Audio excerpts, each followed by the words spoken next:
So, good evening. Welcome to everyone. I call this November 5th, 2020 Sammamish Planning Commission meeting to order. Jackie, you want to read the meeting accessibility statement? I do. Thank you, Chair Boffman. Can you guys hear me okay? Yes. Perfect. All right, tonight, pursuant to the Governor's Emergency Proclamation 20-25, the city is unable to provide an in-person location for the public to listen to the virtual Planning Commission meeting this evening. Meetings are still accessible to the public, and public comment is able to be submitted. To view the meeting live, you can go to the city website or Comcast Channel 21, which is within Sammamish only. To view the meeting at a later date, the meeting videos are available the day after the meeting on the city website and on the city YouTube and on the Comcast Channel 21 as well.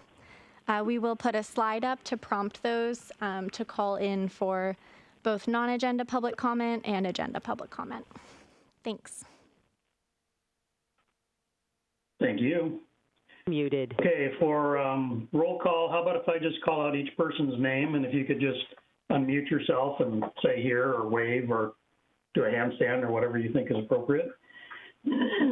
First, myself, Mark Boffman, I am here, present. Mertuja Indipur. Present. Mike Resco. Present. Josh Amato. Present. Larry Crandall. Present. And Karthik Sithiraman, who is not here this evening. All right, thank you. Next is approval of the agenda. Anyone have any comments regarding this evening's agenda as presented? None. Changes? Okay, we'll call the agenda approved by common consent. Next is approval of the minutes from our October 1st meeting. Has everyone had a chance to review those, and do you have any questions, comments, or corrections from those meeting minutes?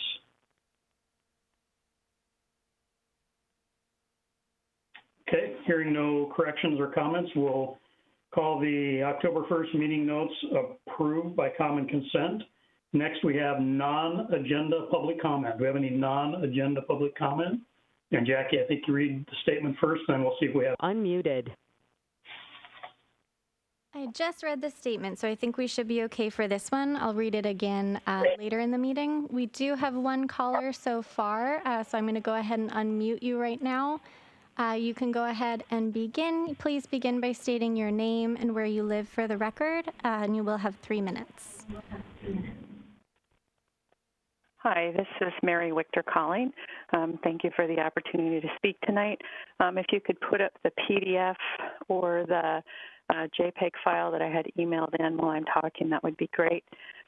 Since this is non-agenda, I wanted to tell you that this is related to the advisory committee, which I'm on, which is for Development Regulations Phase 2. We've met twice, and someone in the last meeting said they'd really seen or used a wildlife map in the past, but they couldn't remember what it was. So we looked around for it, and I was able to find that through Jan Bird, who's our super steward. And she had the maps in printed copy, so I was able to scan those and get that up here. So the first one that you see up is a Sammamish street map from about 2015 done by Beth Carpenter from GIS. And it has the different colors for wildlife things. And then people at the farmer's market, because they laminated, have gone and stuck on, like if they took their individual house and turned it into a certified wildlife habitat, they have those. And I believe that this map has 248 of them. And then can you please put up the second map, which is a JPEG file. It kind of has a laminated glossy cover. So for this map, I believe Elaine, who was a steward before working with Jan Bird, who I got the map from, they had actually done kind of a red Sharpie overlay. And I think this is supposed to be like a wildlife network or wildlife corridors. I understand originally, I think King County had some that the city adopted. I do look for a lot of maps online, and I hadn't seen this before, but I think this is a good one to start with and put into the advisory committee for the Development Regulations Phase 2, because there is a consultant working on that project, and we've been talking about some of those issues. So what I wanted to do is just make sure that you guys had seen these, because they're not Mary maps, they're old maps that I think are very useful. And then I also just sent from the 21A 15, which is a technical terms and definitions under development code for critical areas, that critical areas in the city are those areas that are erosion hazard, frequently flooded, landslide hazard, seismic hazard, critical aquifer recharge or CARA areas, wetlands, streams, and then fish and wildlife habitat and conservation areas. So those are supposed to be protected. I don't think that there is a map online, but I wanted to make sure that this was available for you guys to see and learn about from prior work from stewards, and then also hopefully that we have some wildlife habitat corridors and network protection in our code. There's also recently been, I believe, a 10-year-old and a 13-year-old that called in concerned about wildlife that they'd seen hurt or killed. And there was also a young boy who stood up with his mother at the microphone back in those days and said they wanted more wildlife signs, which are those triangular jumping deer ones. And I had seen a few of those added. So that's my feedback for public comment tonight. Thank you for listening. Thank you very much, Mary. And it looks like that was our only caller for non-agenda public comment. So I'll pass it back to you, Chair Boffman. Chair Boffman, David Pyle, if I may respond to the comment made by Mary Wichter. Sure. Yeah, so I too looked up the maps following the meeting and was able to locate some maps that we have internal to our server. And I also looked at the history behind those maps and the generations of those maps. And what it appears is that those maps were relevant prior to the last critical areas update. At the point of the last critical areas update, it looks like the definition of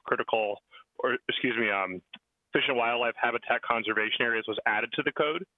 It's a GMA requirement that we have those, and they were defined differently. They are not dependent on a map. They are dependent on a definition as to their presence or absence. So we regulate to the definition, not to the map in that instance.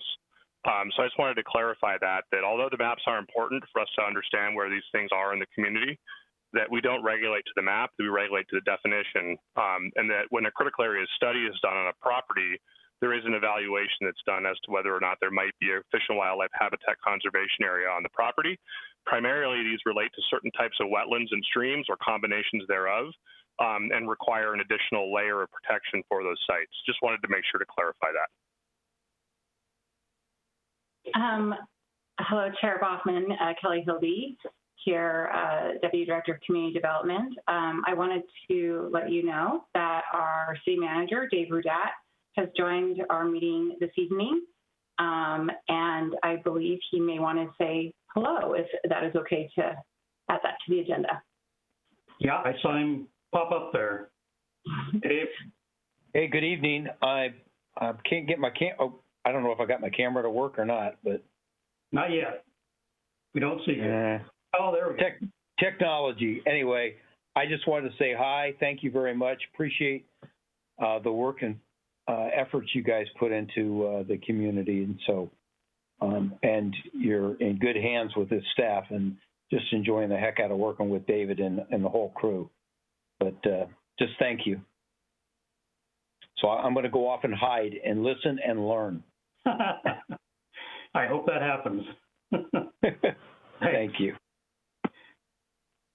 Okay, so let's move on to tonight. We have two items on the kind of the old business agenda.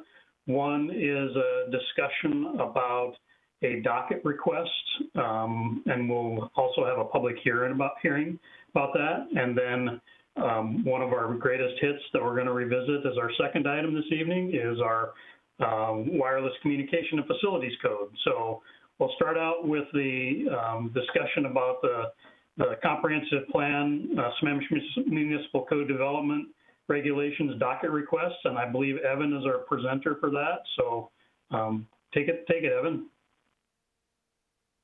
Awesome. Thanks so much, Mark. Just getting my screen share ready here. We will dive into the presentation. David, I don't know if you had anything you wanted to sort of lead off with before we jumped into the presentation. Not right now. I'm sure there'll be opportunity for discussion at some point here. Sure. Okay, just get my screen situated. Give me 1 second.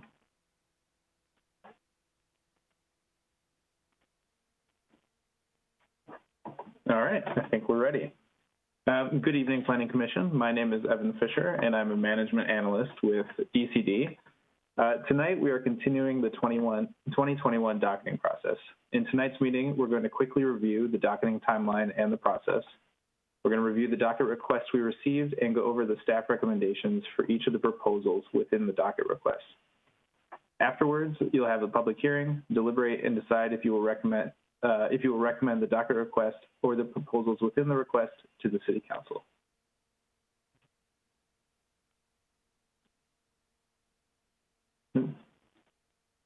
Okay. First, we'll look at the docket review timeline. Tonight, the Planning Commission will hold a public hearing and be asked to make a recommendation to City Council. City Council will have a public hearing and a resolution to set the docket on December 1st. Any docketed items will be considered in 2021 during legislative review of the individual proposals. Next, we'll look quickly at the process.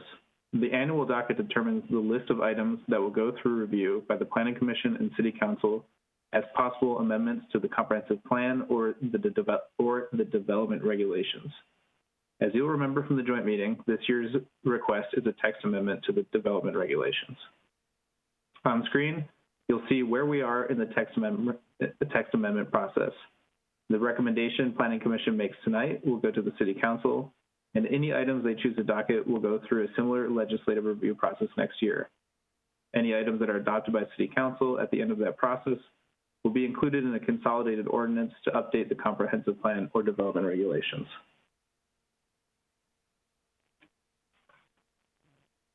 As we move on to reviewing the docket request, I want to remind you of the docket decision criteria as spelled out by Title 24A. These criteria are how staff evaluated each proposal and shaped our recommendations, which I will be providing in a few minutes. Those criteria are: how do the docket requests align with the staff work plan items? Is there budget to complete the work? Is there staff availability to complete a full review of the requests? And are the proposals consistent with current staff policies and priorities?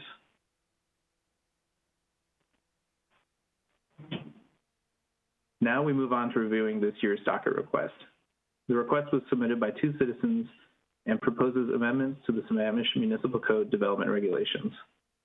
This request included many different text amendments, so to streamline the review, we've organized the proposed amendments into overarching themes you see on screen. I'll be covering each theme and the proposals within in more detail over the next slides. It's important to remember that the Planning Commission has the option to recommend the entire docket request or individual proposals as they see fit. Think of the docket request as a menu. You can order the whole menu or go a la carte and choose the items you wish.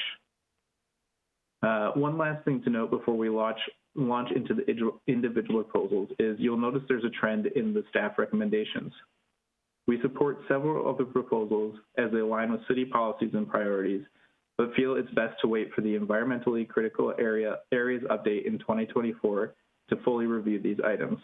This is because the critical areas update will have dedicated staff and resources to allow for a comprehensive look at all of the critical area regulations.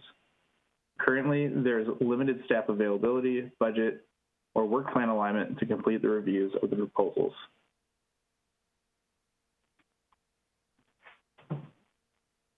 Now to the first set of 4 proposals that relate to environmentally critical areas. On screen, you see the first proposal, which wants to apply the native growth protection easement, as is currently done for subdivisions, to single-family residencies on existing lots for wetlands, wetland boundaries, and tree retention areas.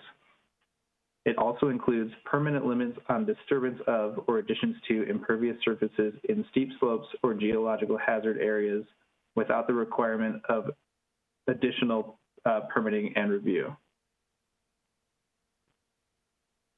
Staff support applying native growth protection easements to single-family residencies, which are developing on sites with existing critical areas, but recommend this change be considered during the environmentally critical areas update in 2024 when there is work plan alignment and available budget and staff. Staff did not recommend the creation of native growth protection easements in tree protection areas for single-family sites, as it would limit private use of usable area. And lastly, staff suggests setting a limit on impervious surface additions without permit, but again, believe this should be done with the critical areas update.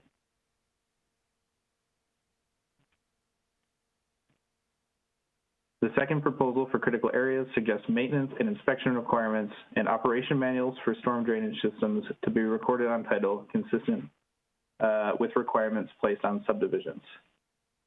Initially, community development thought this was something that needed to be docketed, but upon further review with our Public Works Department, it became clear this is already a city policy, and it is administered by Public Works.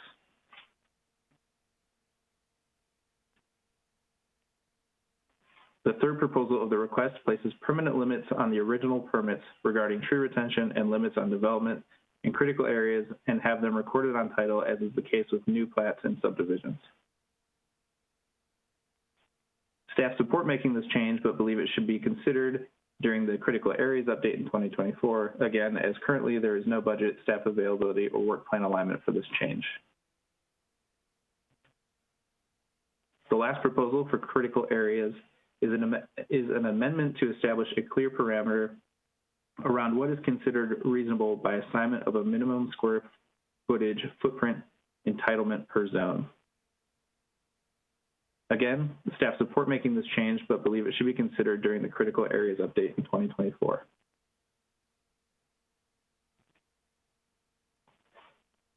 The next three proposals are code corrections and clarifications. 2A proposes changes that would expand critical area track protections to landslide hazard areas less than 1 acre in size and add all erosion hazard areas and buffers.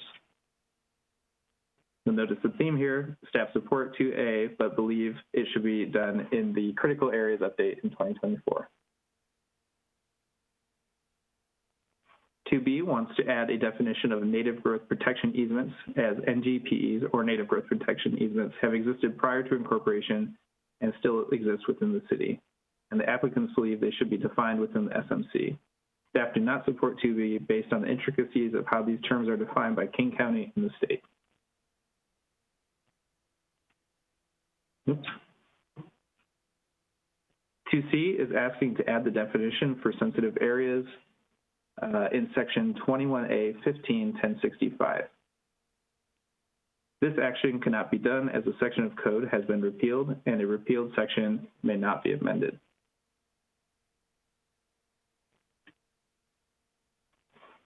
The last set of docket request proposals are text amendments to steep slopes. 3A wants to increase buffer protections to steep slopes, and 3B increase the tree retention percentage in erosion hazard areas. Staff support 3A, but again feel it should wait until there's staff availability, budget, and work plan alignment during the critical areas update. Staff do not support 3B, as tree retention exceeding 50% may be seen as a taking of private property.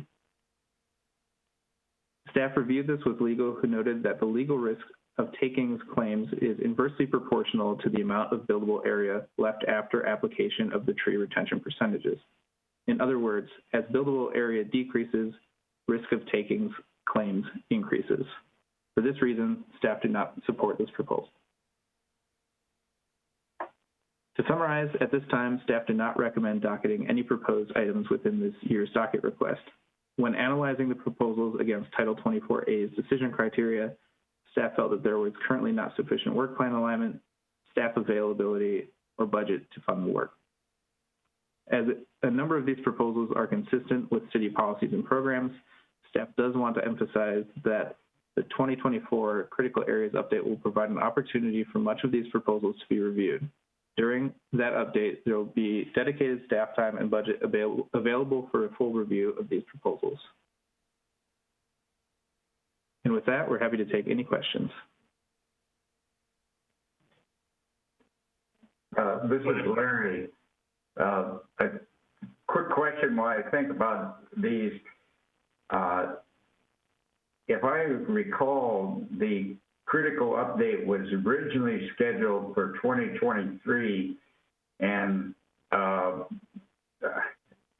it had to be moved to 2024. So that's too bad, but I guess, you know, we need to do some other critical things within the city in the area. So yeah, I can wait to 2024.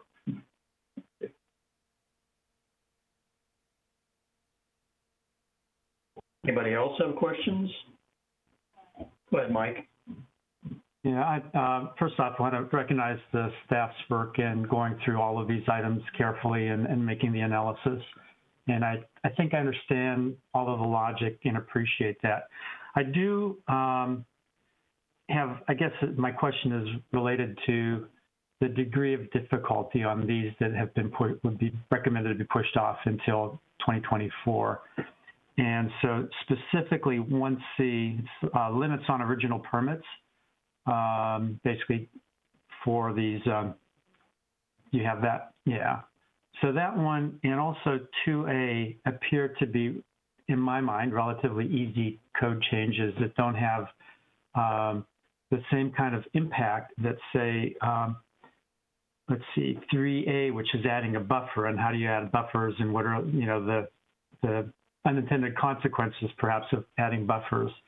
So back to the question, since some of these, to me, seem like they're relatively easy in the grand scheme of things and would help with our overall desire for, you know, the environmental stewardship, was that kind of consideration of, you know, effort needed to make these changes considered? And are some of these some things that actually could be done in the near term rather than waiting for basically 4 years? Evan, I'll jump in and respond to that one. So yeah, thank you for that question. This is challenging for us because of the sequence of how things work, and I'll just list off for the record a few citations here. So Revised Code of Washington, Section 36.70A.130 provides for the schedule by which critical areas need to be updated. Larry was correct. Commissioner Crandall was correct on that. It was pushed out to 2024, which is unfortunate. We were really looking forward to ramping this up. RCW 3670A.060 starts to get into what needs to happen when you update your critical areas rules and what has to go into those.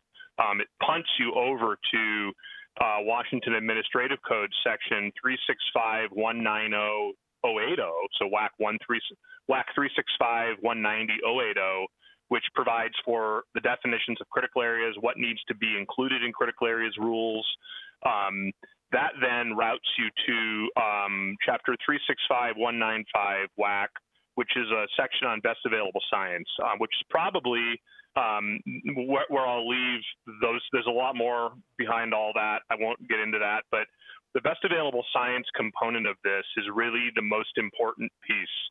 And the reason why we are wary of taking on an effort wherein we do piecemeal updates to our critical areas rules is because the best available science process is where we look cohesively across the city at how these rules interplay with each other. It's much like working on the Shoreline Master Program, where we do periodic updates. Some of you lived through that lovely process. And we have to look at how the whole thing works cohesively. There are checklists. There is a lot of information that the state helps with. Department of Commerce, Department of Ecology typically assist cities to a great deal in that. We receive a grant from those agencies to do the work. So it helps offset some of the work that the city has to do and the costs of that. The cities also typically go at it together. We learn from each other. We assist each other as we're working through the process because these things are inherently complicated. Although none of the cities are the same, we all learn from each other, and there is a sort of a larger body of knowledge that we rely on. As we start to update these things in what I would call a piecemeal approach, there are unintended consequences in how these things work together. We might, you're correct, most likely we will be reaching a higher level of regulation, but that might also result in a higher increase or an increase in the number of reasonable use exceptions that we receive. It also might result in people who are able to use certain parts of their property no longer being able to use certain parts of their property, wherein we are now having to enforce their use of their backyard. So there are quite a few implications here, not just with development, but with how people use their existing property that they live on. Not to mention the fact that if you look at the last critical areas process that the city went through, I want to say there were something like 27 meetings on the topic. There were lawsuits. The city had to settle with property owners. So it is a very charged topic. So under what I, when I was in public policy school, they always taught you the theory of a policy window. And you want to be very careful when you open a policy window, what is included there, because people will throw all sorts of stuff through that window when it's open. So with that in mind, we're really wanting a lot of the stuff that was brought forward by Mary and Mark, and Mary too, I believe, assisted in this. The two Marys and Mark, I agree with, but I think there needs to be more study. For example, the one on buffering around the sides of steep slopes is a really classic one that cities have looked at and struggled with. Other cities, Bellevue, for example, I'm intimately familiar with their rules, does not buffer to the side of a slope. And the reason for that is when we were in the critical areas update process in Bellevue, we decided that that there was, based on feedback that we got from geotechnical engineers, that if you developed to the side of a slope, it did not cause for instability. It was the development that was occurring at the top or the toe of the slope is what was causing instability. And if the reason why you're regulating a slope is because is to protect the stability of the slope, well, then why would you restrict development on either side if it doesn't impact the stability? So that's the type of analysis that we end up getting into. We have to hire a geotech. We have to do that analysis because we can't just apply a regulation to someone's property without justification. So you can see that's just one example. But that is the type of thing we would look at as part of the best available science process as we're updating the critical areas rules on schedule with when the state mandates that we do it, with funding to assist from the state. Okay, thanks for that very thorough and I think well-prepared response. It does point out the complexity of even seemingly very simple changes, so I appreciate that. Thank you. I have a question. I appreciate Mike's question there, and David, it sounded like you were ready for it. So I do, each one of these items, like you mentioned, end up being extremely complex, and I understand that some of them or all of them not aligning with the work plan, and there not being any budget items here. But I don't know, the magnitude of the budget impact or the staff time, and some of these items seem like something we want to get done, before 4 years is up, and would have a huge impact on the city if we got them accomplished now. And I realize that there's a process to go through, but seems like this is something the council could be able to look at and make independent judgments on whether it does make sense in certain instances to find money for some of these items or additional staff capacity if it makes sense for them. So I guess it's hard for me to know that we don't want to move forward because I don't know that this seems like this item's really out of line budget-wise, but this one might make sense. So how were those determinations made that all of these are off the table because they don't align with the work plan and there's no budget, when there really could be if council wanted there to be? Yeah, so we walked through them all as a group and talked about them. And when they required opening 21A50, which is the section regarding critical areas, we made the determination to recommend against it because we do have an update coming on the horizon. That's not to say we could not go. It wouldn't be difficult to go back through and to sort of rank them in terms of those that would be low budget and would be low resistance regarding best available science. Like we wouldn't need to do a best available science analysis. It wouldn't require a full analysis of the full range of critical areas rules. For example, 1C, I think is a good one. Place permanent limits on the original permits regarding tree retention and limits on development in critical areas and have them recorded, as is the case with new plats and subdivisions.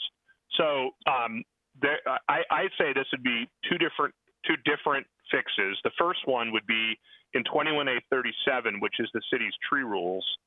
You would add a requirement that any retained trees on an individual existing lot be placed in a tree protection easement, right? That equals the drip line of the tree or the modified drip line as allowed by the code drip line, a protection area. So that's 21A37. That's a pretty easy fix. Very specific, right? That's what we look for, is if something is going to make it through without a lot of turbulence, it has to be very specific. The other one that's here in 1C, which would be in 21A50, would be place permanent limits. So here we go. In let's see, in critical areas. So if you were developing an existing vacant site, or even if you were doing an expansion to your existing home, and there was a critical area on the property that had, say, a wetland and a wetland buffer, pretty common. We have a lot of those around the city. And you had a vacant lot and you wanted to come in and build on the property. If you were subdividing the property, that wetland and that wetland buffer would be required to be placed into a tract per the rules for subdivisions, right? But for critical areas on an existing vacant lot where you are not subdividing the property, you're not required to put that into an easement of any kind. Other cities require it. It's very common. So most cities, if you have a vacant lot and you're building a new house on it and there's a critical area on the property, a slope, a wetland, stream, you're required to place that critical area into a native growth protection easement, NGPE. And I'm not against that. I actually think it's a really great idea, because what ends up happening is someone comes in, builds a house, an innocent person wants to build a house. They go through the process. They observe the wetland buffer properly.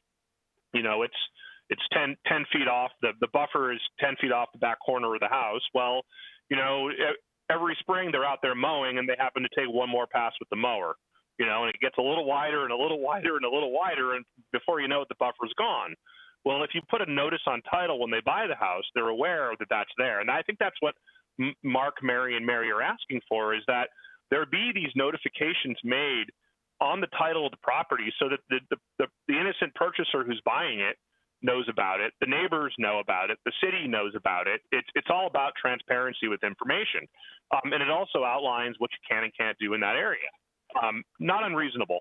That is one that's also, with a lot of precision, could be done pretty easily. So if the commission wanted us to, we could go back through this and come back to you with a little bit of a different ranking, sort of high, medium, low, and the high probability ones, I guess, would be the ones that are, that are precise, don't require a lot of budget, don't require hiring a technical professional like a geotech to support it, don't require a best available science document, and we could just go ahead and proceed with them. So if you want us to do that, I think we could do that. And if I can add, this is Kelly Hildy again, just to kind of zoom out a little bit, and for Planning Commission's consideration, this year has not been a normal year. Our work plan has been considerably disrupted, and a lot of items that were on our work program to be completed in 2020 actually had to be shelved. So I am always full supportive of any recommendation to our City Council for additional work items, but we do need to prioritize as well.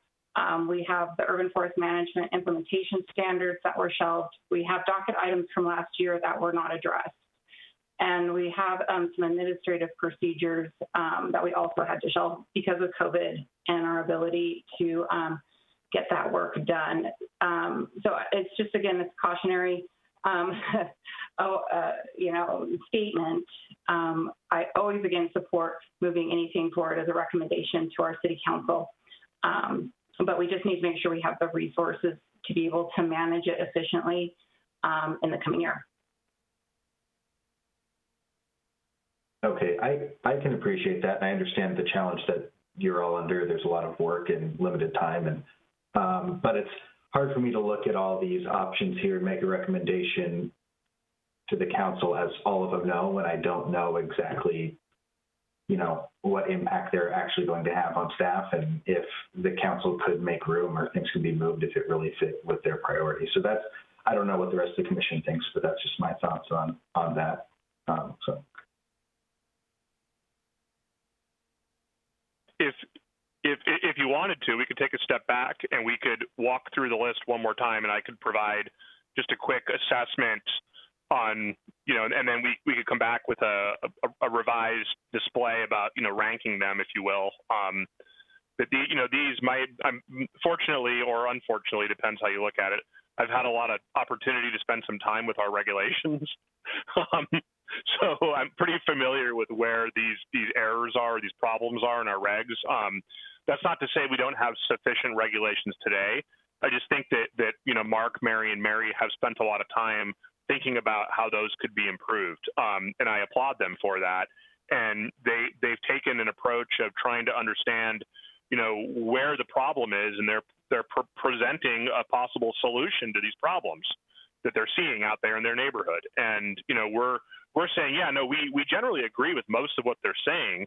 We're just a little bit gun shy of opening up the critical areas rules when we don't have a full-blown budget, we don't have the process laid out, we don't have commerce support, ecology support, the support of our neighboring jurisdictions, a grant, all of that stuff. So, it's having lived through a few critical areas updates and shoreline updates, they can be fairly volatile, and I'm always wary of that, which is why I tend to err on the side of saying, well, it's probably a better idea just to wait. I know it's a couple years out there, but just to wait and do it then.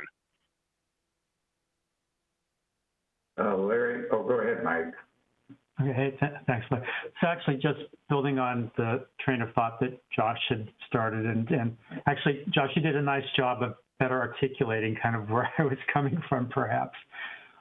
David, it sounded like you could actually right now walk through each of these pretty quickly and say, this won't require the full-blown effort like you did with 1C, and in maybe less time even that you went explaining 1C, and that, the challenges with doing that, if we could walk through this real quickly, it'd give us a little bit better chance. And then it might make sense then to document that and allow us to recommend whether that should go to council or not. If that's going to be too difficult or too much on the fly, then I certainly appreciate that too. Yeah, can I just suggest, I wonder if it's possible to consider, both for time and for thoroughness, that we could still make a recommendation that the council consider certain of these items, and that they only do that alongside a more nuanced recommendation from staff about that. So in other words, not derail the schedule for the council, but recommend that they only review these when staff can provide that after they've had a chance to have a look at it. And I only say that because off-the-cuff evaluations in a public forum can sometimes, it needs to be changed later, and so maybe it'd be better to just say, we recommend that the council look at this, but only when they get the chance to look at it with that level of evaluation so they can make a decision, an appropriate decision. Now, David, if you say it's no problem to go through it right now, that's fine too, but if it is, that would be an alternative that would allow things to continue to move forward. Okay, this is Larry. I like what the chair has just said. I was trying to think of, because I see here, it'd be nice to help out the docket, but I don't think we need to take any more time in this form. Let's get it to city council, and maybe something will happen, some money might fall away or time, and let the council decide if they want to see it prioritized.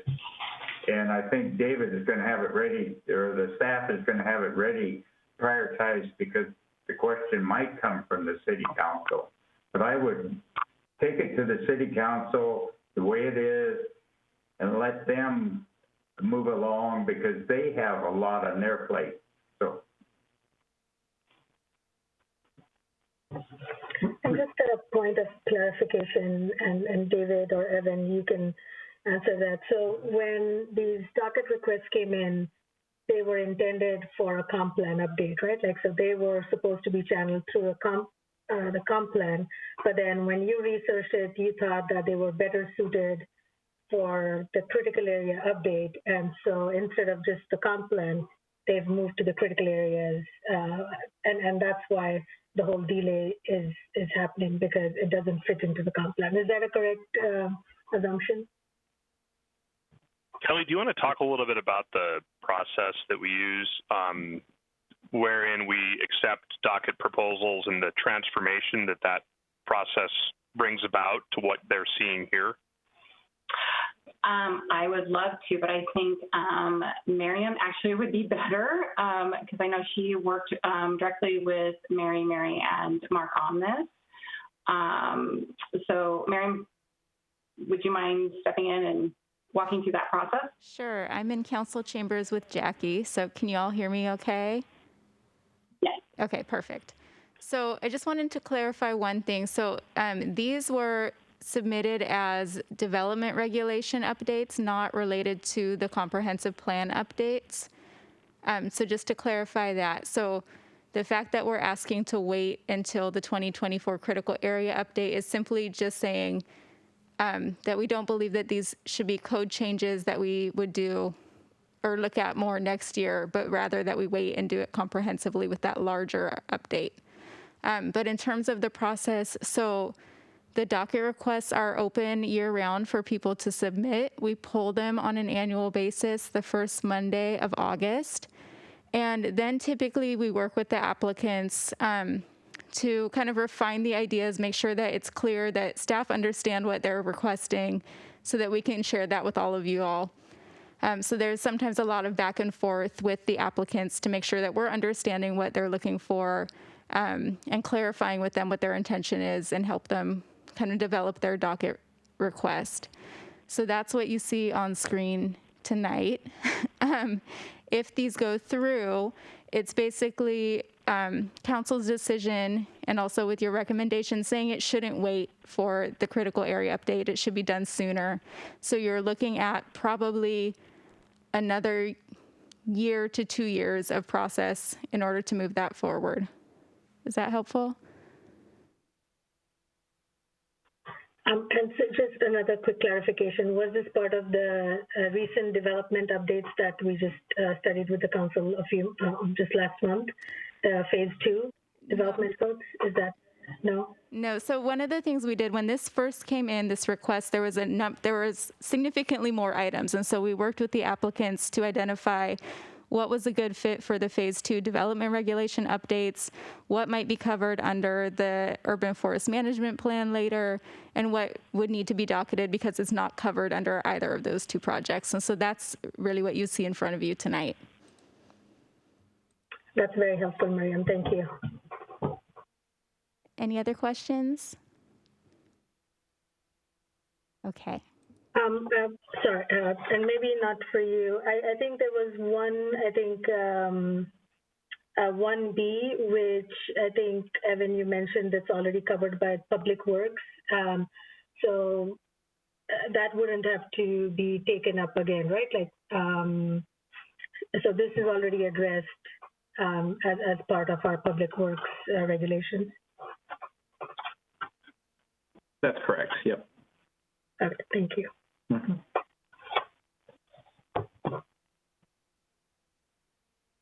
Josh, looks like you had another follow-up question. I do. On 1A, you say you don't recommend permanent limits on disturbance of or addition to impervious surfaces or steep slopes because enforcement would be impossible or difficult. I'm trying to read this here. Should we walk through them? Should we start it with 1A and just walk through them real quickly here? Could I interrupt that for one quick second and ask my question? Because I think I have a question that's a bit more, it's a couple components, but it's a bit more general in nature. I'm wondering if you can just help at least me understand how and in what types of instances all of this is intended to apply. So in other words, Evan kind of, I think, sort of got at that, or maybe you did, David, I don't remember. Is this when somebody wants to subdivide in a short plat, or is this when somebody wants to build on a vacant piece of land? Is this somebody's house that burns down and they can't rebuild it because the regulations about impervious surfaces are new and now they apply? What kind of situations does this apply to? And then the sub part of that is, and I realize I'm asking for conjecture here, but how many applications do we typically see in the city where these would have some influence? I mean, in the last 5 years, is that 100? Is that 2? I think that maybe helps people have a sense of delaying for 3 years and what that might mean. Yeah, so I'm going to have to ask for some patience with me. That was a multi-part question, so I may ask for a restatement of parts of it. The first part, which is the question of when does this apply, it applies in all those instances, and each instance is unique. That's one of the challenges with these rules. There's always something different about every piece of property in the city. So what ends up happening is applications received, staff does a review to verify if there are any of these resources on the property. If there are, then they engage a third-party consultant. They review reports. They ask the applicant to provide more information.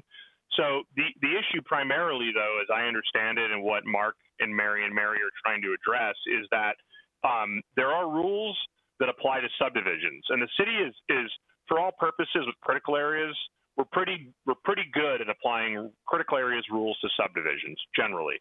You know, we have our moments, but generally speaking, it's pretty clear when they apply and how they apply. It's not as clear how they apply to existing vacant lots or home additions or someone's house that burns down. And that is usually the instance where the staff are more challenged in trying to get cooperation on the part of the property owner or builder. So people doing subdivisions understand that they have to set aside land for critical areas. People that are building a new home on a vacant lot don't really want to be told that they have to set aside land for critical areas. It's fundamentally different for whatever reason.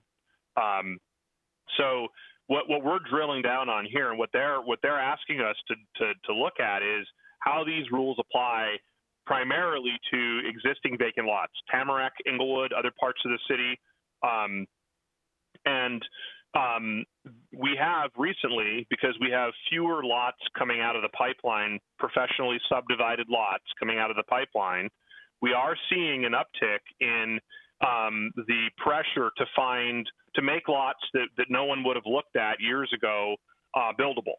And because of that, Mark and Mary, who live in Inglewood and Tamarack, have looked around their neighborhood and have noticed that this is going on and say, hey, we really need to make sure that these rules are being applied really clearly, that property owners are aware of these restrictions, that when the property changes hands, they're aware of the restrictions. So I hope that answers that. With regard to the numbers, it's hard to say. It depends on the year. You know, I would have to go back and look at the permit data, but if I was you know, a betting man, I would probably say that we might see, you know, 15 new single-family homes where these rules are invoked a year. Some of those have reasonable uses. Some of those take 2 years to permit because the applicants are what I'll call you know, weekend warriors who are doing it on their own and don't really understand the rules. Takes a little longer. You know, and we have to coach them through the process. So I hope that answers the question. Was there another part to that? Nope, you did a great job. Thank you.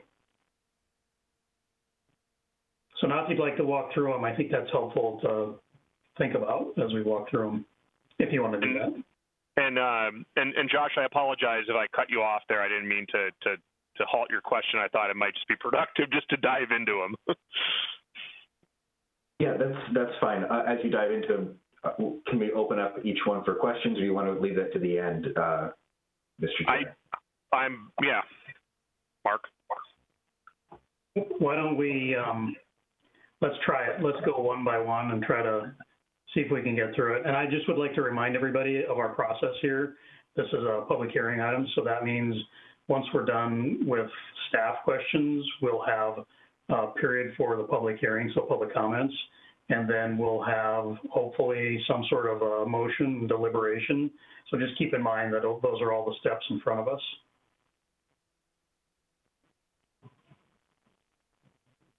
So we're going to let's just walk through them one by one. Sure, yeah.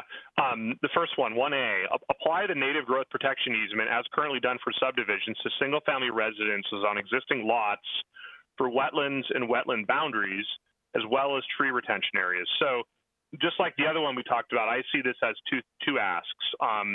One is that we're applying we're adding a native growth protection easement requirement to any site that is an existing vacant or developed single-family site that's undergoing development, wherein when they have to establish the wetland boundary or a stream buffer edge or something like that, that they are required to record that on the title of the property with a restriction that you can't put a patio back there, or you can't fill it, or things like that. This is an easy one for us. I think this is a very low resistance, wouldn't require best available science. I already know where we would insert this in the code. It's simply just drafting up a section of code. So that would be pretty simple. The other part of this one is as well as tree retention areas. So again, when you do a subdivision, you're required to put your retained trees in an easement, a tree protection easement. You're not required to do that when you're building a new home on a vacant lot or when you're doing a home addition.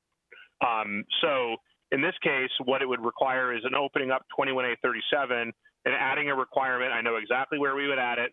It just says that for new single-family homes or single-family home additions, retained trees shall be established in a tree protection easement. Now, I realize what that does is that limits what somebody can do in their yard. And that's where the rub typically is that people don't want to be told what they can and can't do with their property. So that's the balance that you have to consider. The execution is fairly simple, but the long-term enforcement and the long-term dealing with individual permittees is where the challenge lies. It's much more expensive to enforce. Now we have a whole nother realm to add to our enforcement responsibilities, which adds to our code compliance, complexity, et cetera. So one thing to consider there. The other one also have permanent limits on disturbance of or additions to impervious surfaces in steep slopes and or geologic hazard areas without the requirement of additional permitting and review. So the issue here is that they're what I call nibblers. You have somebody that comes in and gets a new home built on a property, some new single-family home on a vacant property, not recently subdivided, and on the weekend they go out and they put down another 100 square feet of pavement next to their driveway because they can't turn their car around, or they add to their back patio slowly over time on the weekends. I mean, it's people wanting to improve their property. And there are thresholds under which we require permits. And a lot of those activities are under the threshold of a permit, and therefore no drainage review is required. So the issue here is that if you incrementally added up your impervious surface, you could be causing an impact to a downstream neighbor, to a stream system, to a wetland, aquatic resources, to tree roots, et cetera. So the issue here is that when somebody comes in for a building permit, you would set by notice on their title what their limitation on impervious surface is, and it would be considered a civil infraction if they're found to be adding impervious surface to their property at a later date. Again, it's all about how you see regulating the use of people's private property. So there are implications on both ends here. It's a pretty easy fix in the code, but again, it's all about enforcement, and it adds a lot of expense to our operations in the long term. So the cost really isn't the code fix. The cost is in the actual enforcement and operations. If there's any questions on that, I'm happy to answer them. With that, So I think I think in the comments you had, you said that the difference was, I'm sorry, I'm trying to pull up my notes here, that the enforcement would be difficult. I realize that, you can't monitor what everyone's doing all the time, and so your limitation is on essentially what neighbors report as having happened. And so usually we rely on someone reporting something like this happening. So wouldn't this just give the city a tool to use to make sure that the rules, that we have an enforcement measure when it's found out? Is that, yes. Am I looking at this wrong? Okay. Yep, no, I agree with that statement. Okay, so the additional complexity or cost of enforcement would be if we were hiring additional code enforcement officers to go out and proactively look for these things, as opposed to responding and having the ability to take action when something's found out. It's like similar to any other code enforcement issue, right? Well, I would see an uptick.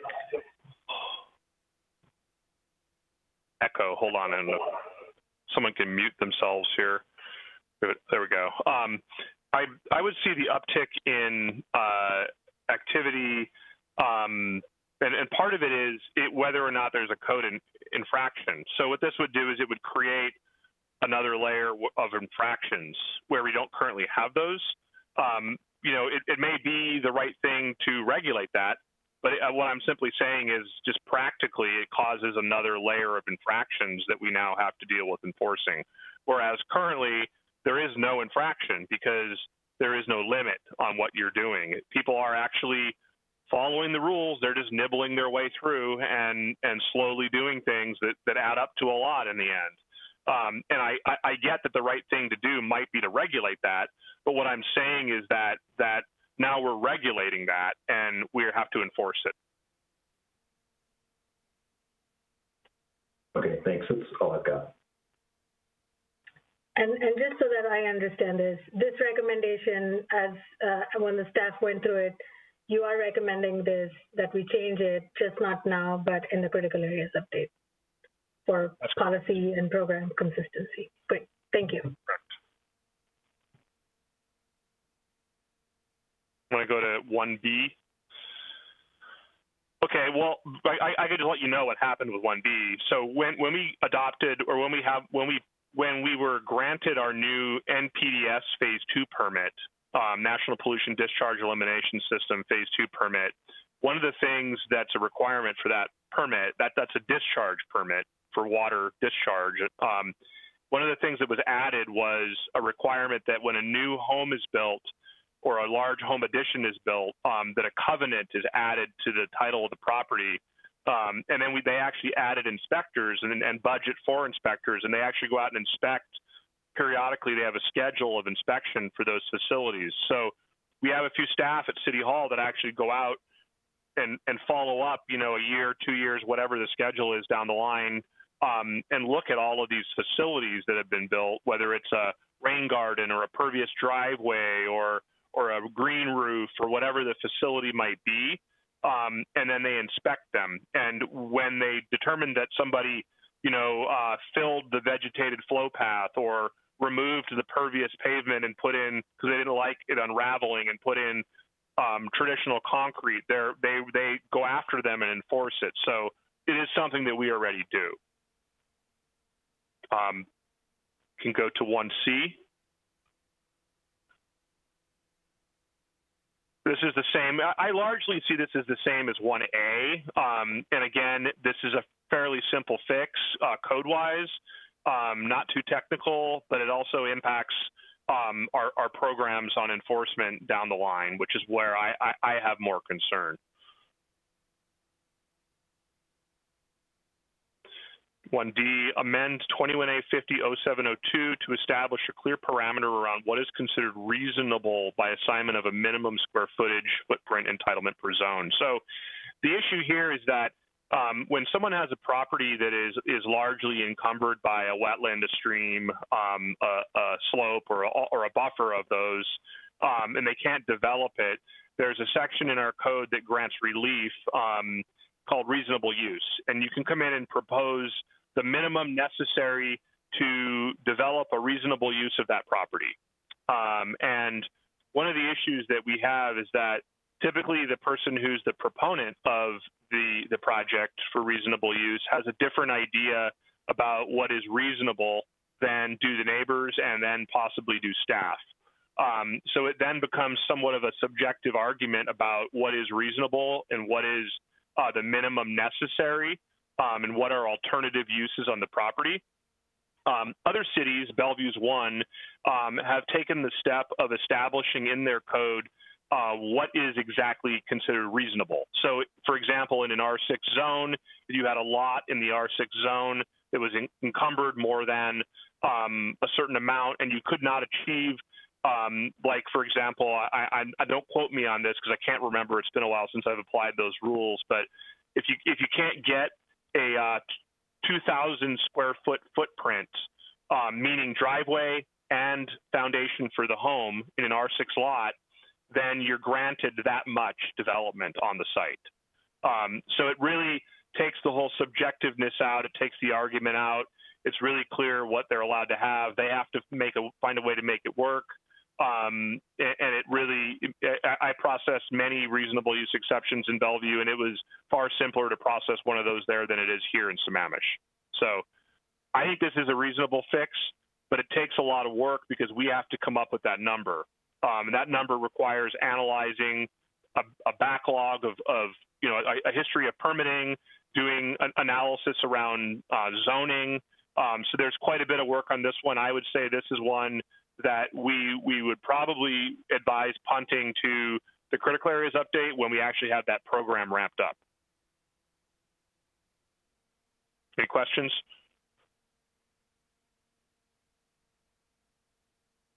Seeing none, let's see, 2A, 21A 5191, change, delete that 1 acre or greater in size and consider adding all erosion hazard areas and buffers. So the issue here, I think, with 21A 5190, and let me pull that one up. I'm sorry here. I just want to make sure I'm looking at the right section.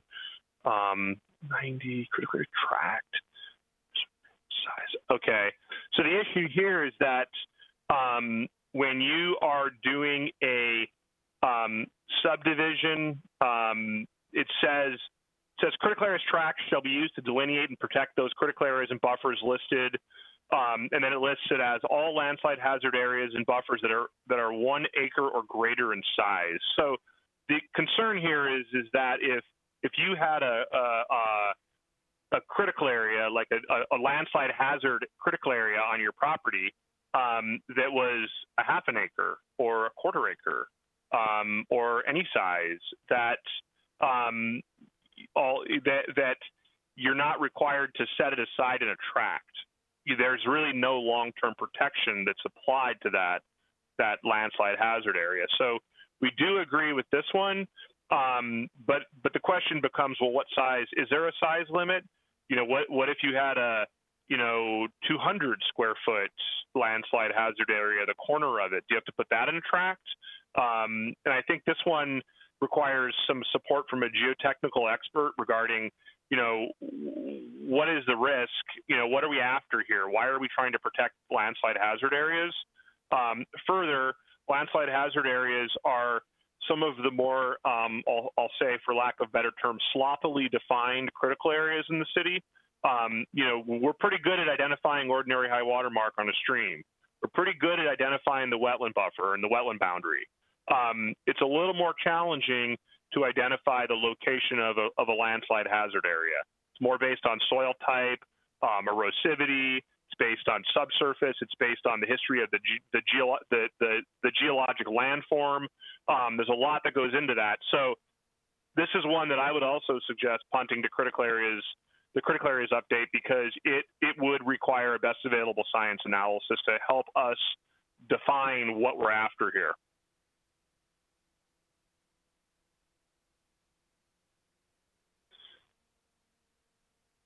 To be part 2, I think. Was that the one 2A? Is that what we were SMC 21A 15 785 change. Can I ask? Do we need to maybe see if anybody thinks? Do we really need to go into details on the ones that you guys have not recommended? I mean, my feeling is if you've not recommended it, we probably don't need to spend time on it. Sure.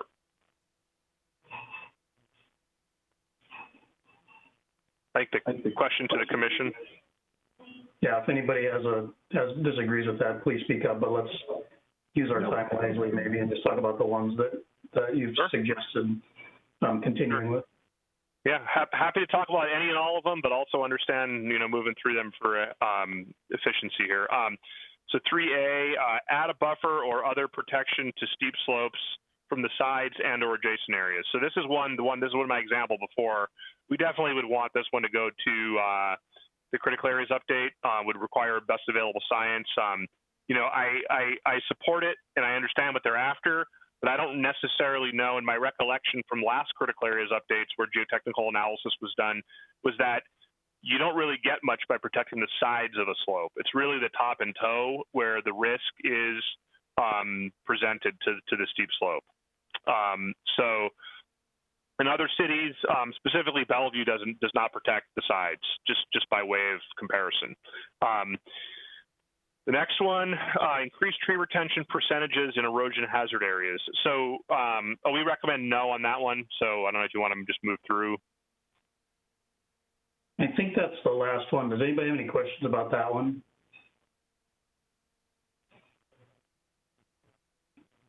Okay. I believe that's all of them, right? Yep, that was the last one. So that was fast. Can I just see if I kept track of this properly? So what I think I heard was, of those that staff has recommended be deferred, 1A and 1C are relatively straightforward from a code modification standpoint, although they may have other implications. 1D, 2A, and 3A are still more involved, maybe more difficult is the way to say it, and would be best moved to the 2024 critical areas update. Did I capture what you said correctly?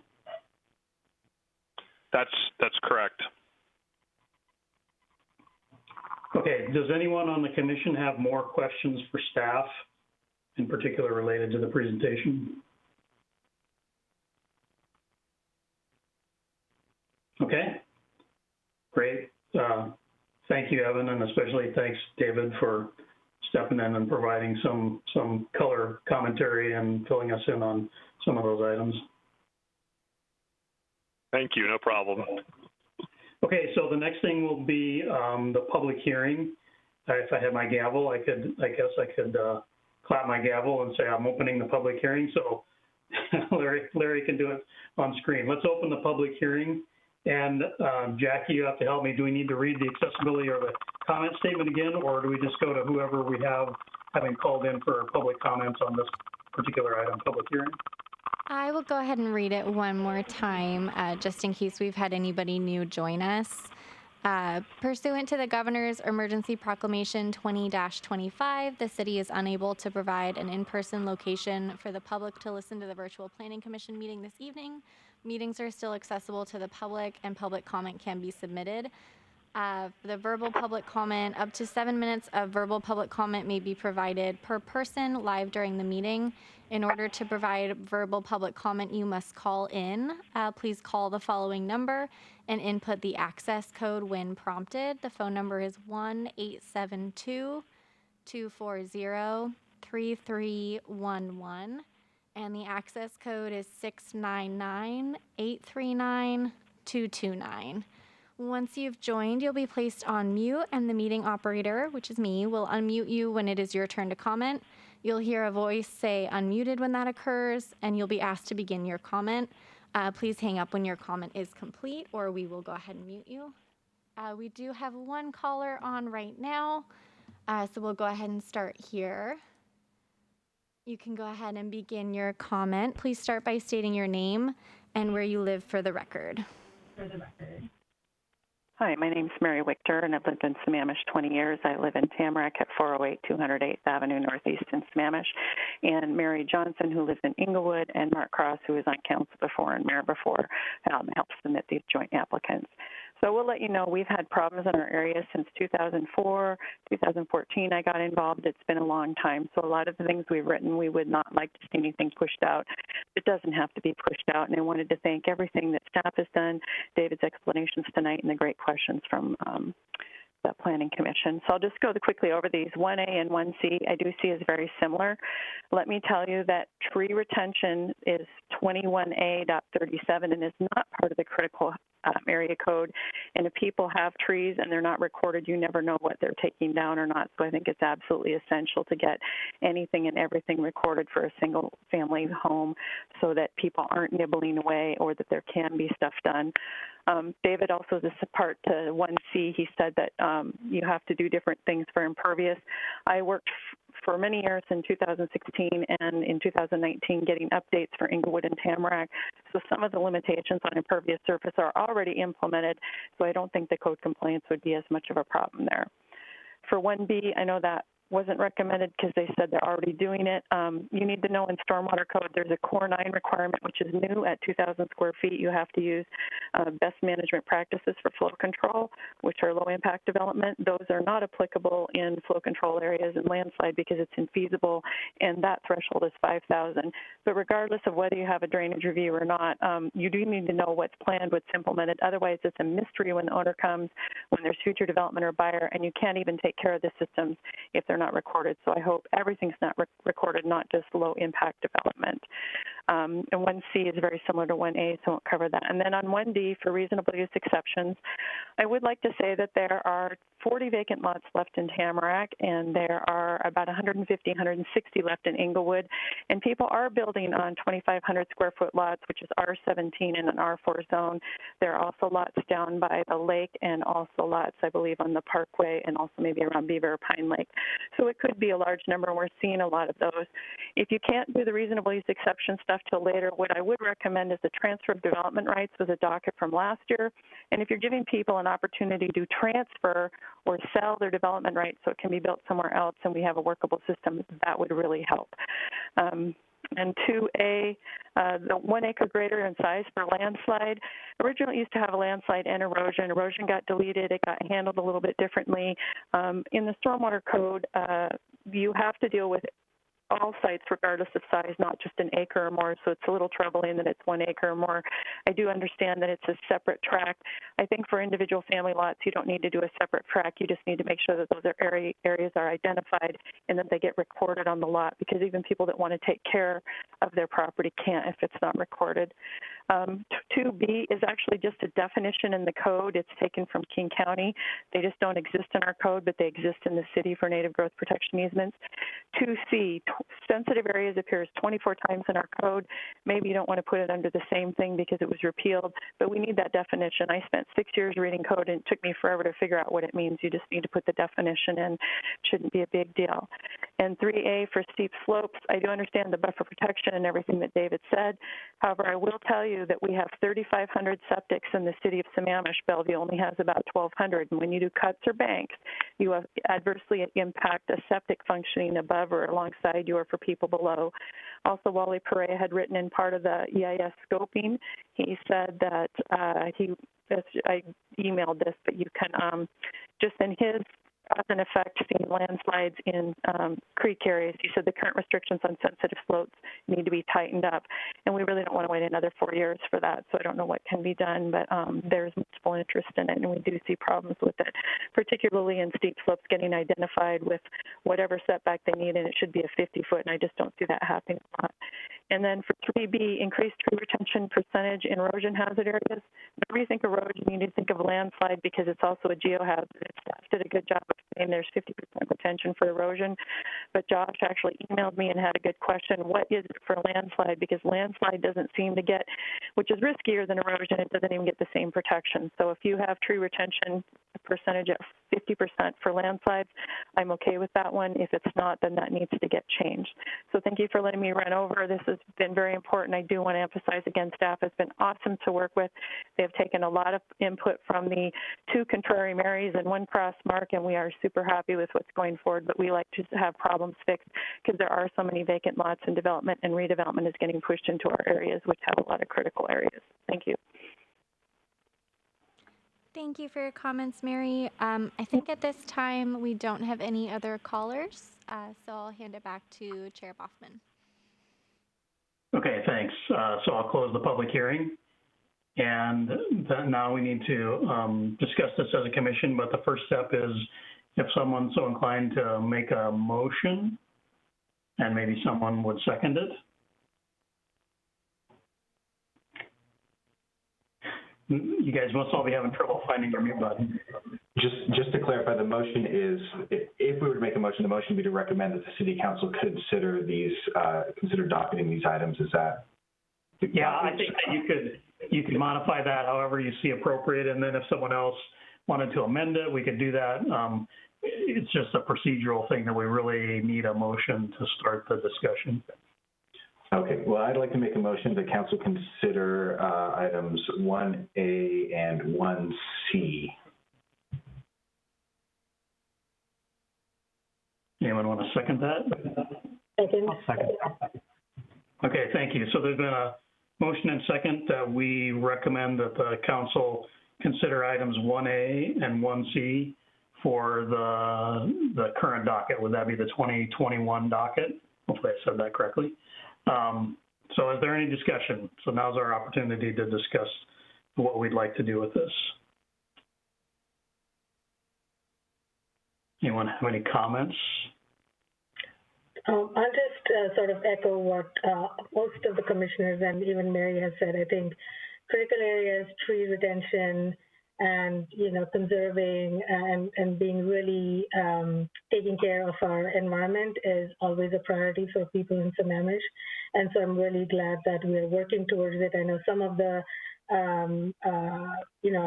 requested items require a lot of research for the staff, and I think it's good that we are taking our time, but if we can find some budget to move these along, I think that probably would be the best. But I also understand, you have to look at it from a holistic perspective. So I completely support these updates that are being recommended by the staff and commission to move forward. Larry here. So in clarity, and I didn't hear, I can't remember all the motion. Are we saying we are not recommending the other ones then? Is that implied, or do we need to say that specifically? Yeah, Josh's motion is for the commission to recommend to the council that they consider moving 1A and 1C to the 2021 docket process. Now, of course, remember, the council can choose differently than that. This is just our recommendation to them. And so by recommending those two, yes, I think you're right, Larry, and it's inherent that we're not recommending that the others be moved to the 21 docket process. It's not that we're saying, again, similar to what staff has said, I don't believe that we're saying we are in disagreement with any of those items, only that we acknowledge that they may not be appropriate for the docketing process for 2021. So further study and all that sort of thing that goes with that. Yeah, that's right. I think that, Mary, I think that everyone did great work on getting these items through, and that a lot of them are extremely important and need to be done. But when we have limited time and ability to get things done, I'd rather be very targeted in what we recommend to the council to consider, so that they can really look closely at those ones. And based on what David said, I thought those two seemed like the most likely to be able to be accomplished. I do have a question that Mary spoke to on the 50% tree retention, about it being true for landslide hazard areas. I was hoping we could just get a response to her question there as part of the meeting. Thank you. Yeah, I'm happy to share my screen. I actually have 21A37 pulled up.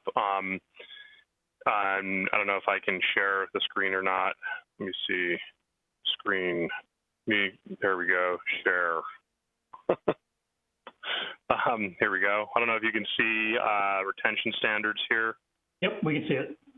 Yep. So 21A37-250 development proposals. And it talks about right here, regardless of the zoning designation, and I actually need to bring this to the surface, so bear with me here. I've got too many of those open. Trying to manage these. Okay, there we go. Regardless of zoning designation, erosion hazard areas, da da da da, and then it goes on to say, as well as pine, da da da da. Within areas unconstrained by wetlands, streams, landslide hazard areas, and associated buffers. So what this means is that if you have a property that is wholly in the erosion hazard area, but partially in a landslide hazard area, then you're required to retain 50% of the trees that are located on that portion of the property that is only in an erosion hazard area, but you're required to retain 100% of the trees that are located in the landslide hazard area. And that holds true for the rest of these down here, where it talks about R4 and R6 zone lots, a minimum of 35% of the significant trees shall be retained within areas unconstrained by environmentally critical areas and associated buffers. So environmentally critical areas and associated buffers include, by definition, landslide hazard areas. So what that means is that if you have a property and half of it's in the landslide hazard area and half of it's not in the landslide hazard area, then you need to retain 35% of the trees on that portion of the site that is not in the landslide hazard area, but you need to retain 100% of the trees that are located in the landslide hazard area. Hope that helps clarify.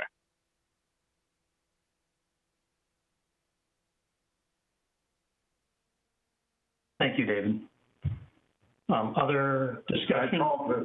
I call for the question. Larry, would it be okay if I make a comment first? Sure. I would say that I am myself quite concerned about all of these things and the amount of potential exposure that the city has in the 3-year delay. However, I'm also concerned that in our urgency to do something about some of these other things, we may water down the process and in the end not accomplish anything. And so if it does make sense to me to select a couple of items that seem possible and do something rather than select a bunch of things that sound good and in the end accomplish nothing. So even though I concur that these are concerns, I think it's better to be realistic and somewhat aspirational in accomplishing something in the next 12 to 18 months, and then be able to have some good established discussion and understanding so that then when we move into the critical areas update that we can tackle some of these other things as well. So I would support the motion for those reasons.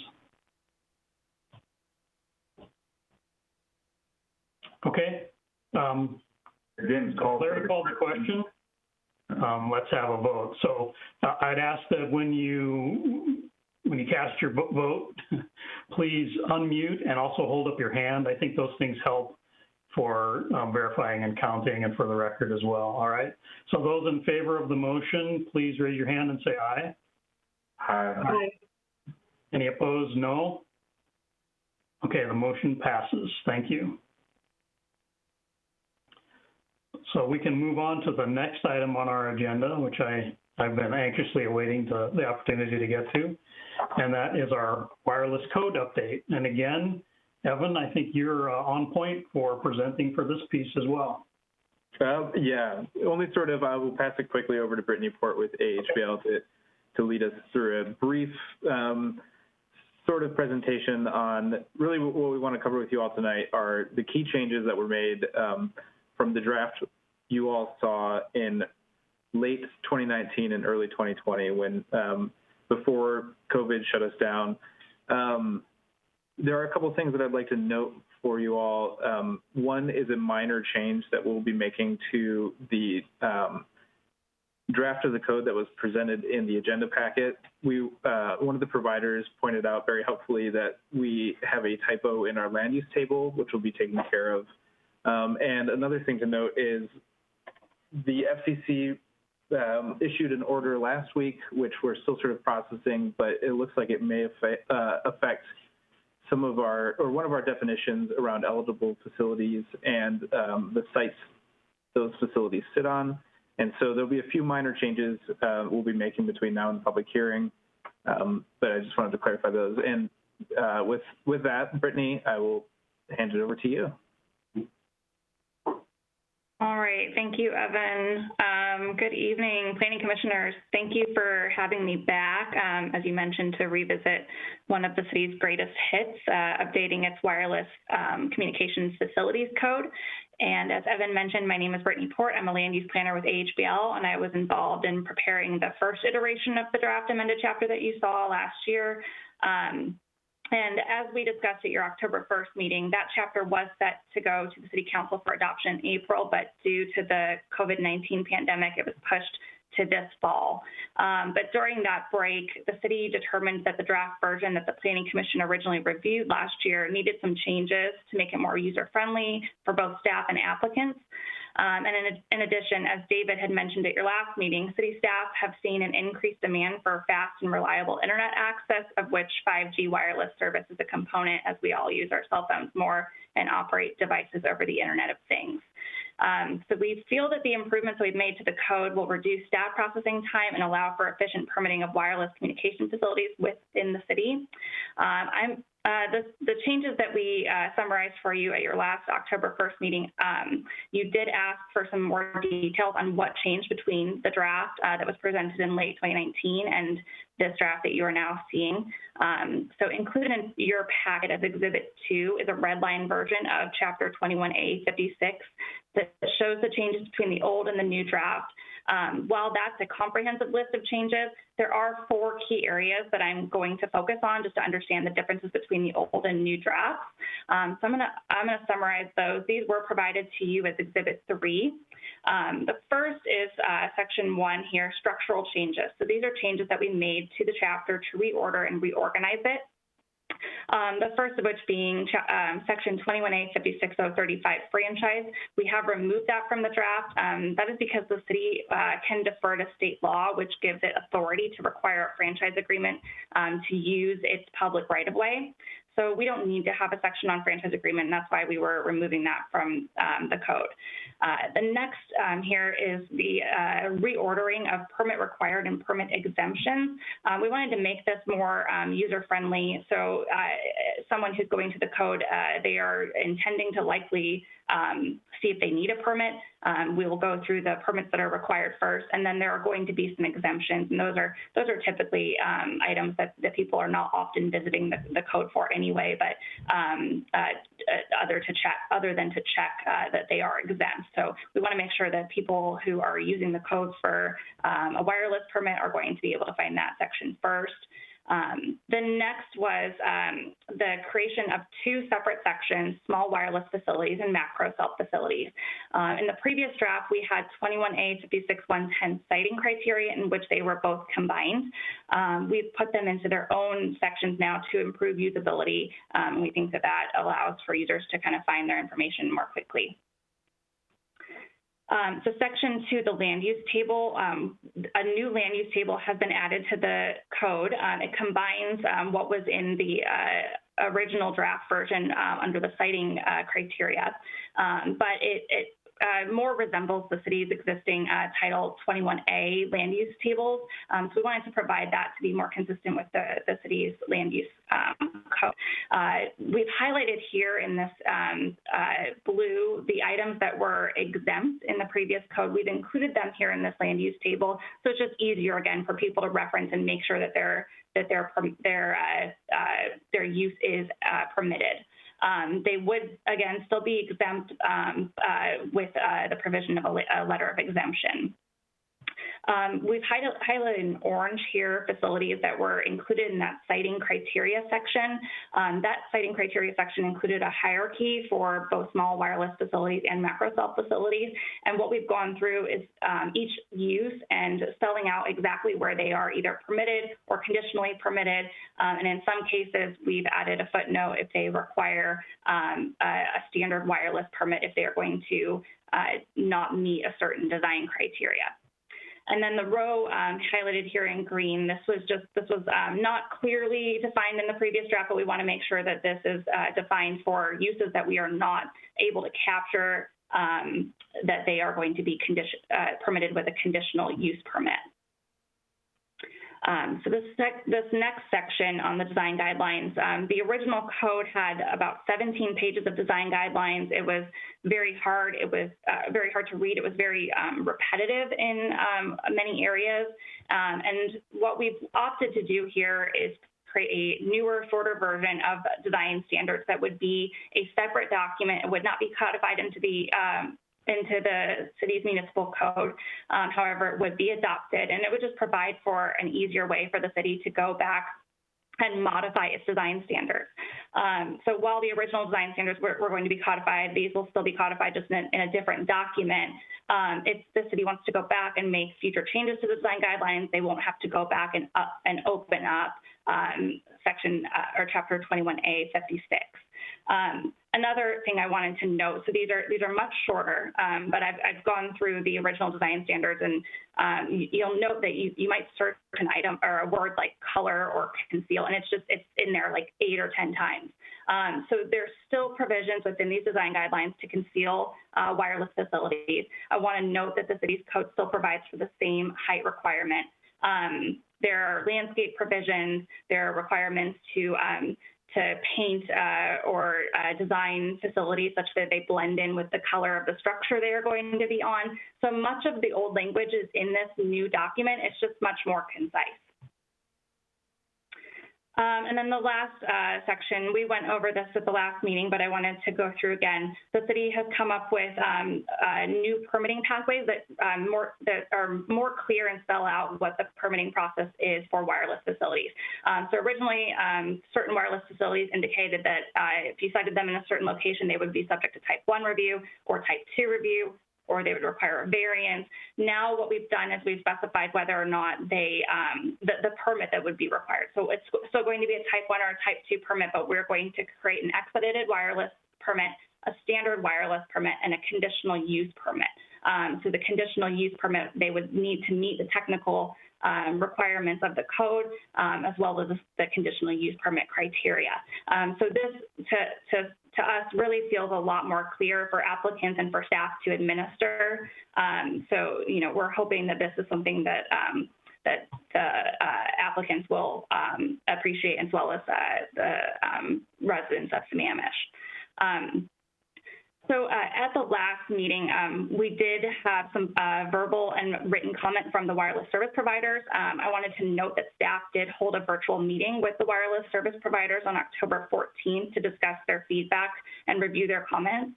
And they had made comments on a number of areas, clarifying some issues regarding whether or not permitting within public rights-of-way extended to utility easements or private streets. And staff did agree that that was something that needed to be clarified, and that has been added into the code. So there's a new column within that land use table that I showed that addresses private streets. And so, you know, with that, I wanted to kind of hit the high notes. I know you've been through a long docketing process tonight. I am happy to answer any questions about the draft code that you might have in the Exhibit 2 that has been included. And we can go through any of the, you know, the individual provisions that you might have any questions on. Anyone have any questions?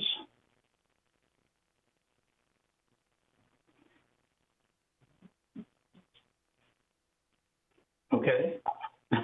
You must have done a brilliant job, Brittany, because nobody has any questions. I want to say thanks for putting together this comparison. I've read through it a couple times, and I still need to continue diving through it before our next meeting, but that comparison is really helpful to be able to figure out what was changed and what wasn't. So thanks. I know that was likely a lot of work, and that's really appreciated. Larry, I second what Josh just said and add to it. I think it's impressive that we're including the providers, and they made a lot of input, and they are the providers. And it seems like I want to be careful, but we're maybe on the same page, and that's great. It's working towards that. And if anybody questioned about my tie tonight, it was for the Day of the Dead, but it's also Friday the 13th, second Friday the 13th of this year. Just put that out up there. There was one in March. So anyway, signing off. And the 9th of November is National Chaos Day, I believe. So just watch out for that.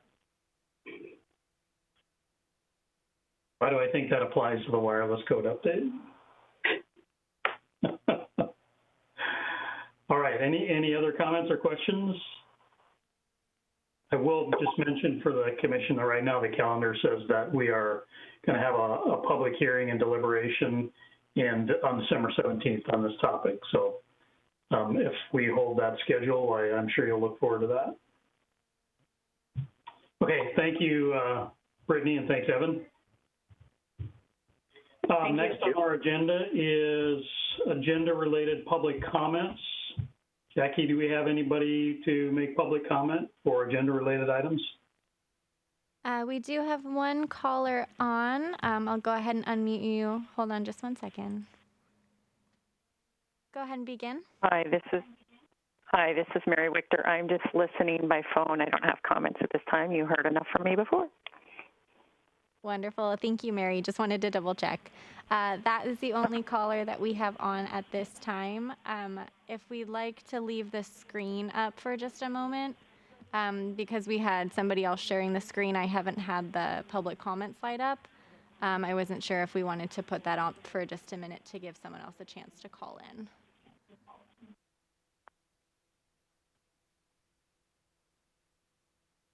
Yeah, let's, if we're going to give them a moment to look at that, maybe we could talk about the calendar. So we have a meeting November 19th, which is on the phase 2 development regulation update. And then, as I said, we have a public hearing on the wireless code on December 17th. And right now, that's the wrap for the year for the Planning Commission for what's on the calendar. Kelly or David or anyone else, is there anything else that's beyond that that's on the calendar? We did actually just have a caller pop up as well. So whenever we're ready, I will go ahead and unmute them. Okay. I'll just answer that question really quick before we move into public comment. Mark, no, we do not have anything else this year on the Planning Commission calendar. We are currently working on our work program for 2021. It's around the corner, and we should have some updates to you all shortly as we continue to finish up our work for this year. So stay tuned. Great, thank you. Okay, Jackie, let's have our caller go ahead. Perfect. I will go ahead and unmute you. You will have 7 minutes to provide your comment. Please begin by stating your name and where you live for the record. Go ahead and begin. Good evening. This is Greg Bush with Wireless Policy Group, commenting on behalf of AT&T tonight. Wireless Policy Group's offices are in Issaquah, Washington. Thank you, Commission, for the chance to speak. I'd like to thank staff for their time and efforts, especially for meeting with the carriers and trying to understand our position and taking, again, the additional time to develop a workable code. I'd just like to say that if the Commission has any questions for the industry, I'm happy to comment, and I yield the rest of my time. Wonderful. Thank you very much. It does look like that was our last caller, so I'll hand it back to you, Chair Boffman. Okay, thanks. I think that's it for this evening. If unless anybody has anything else, we could entertain a motion to adjourn. So moved. Second. All those in favor? Aye. Aye. Great. Thanks, everybody. Thanks so much. Happy Thanksgiving. Thank you. Have a good night.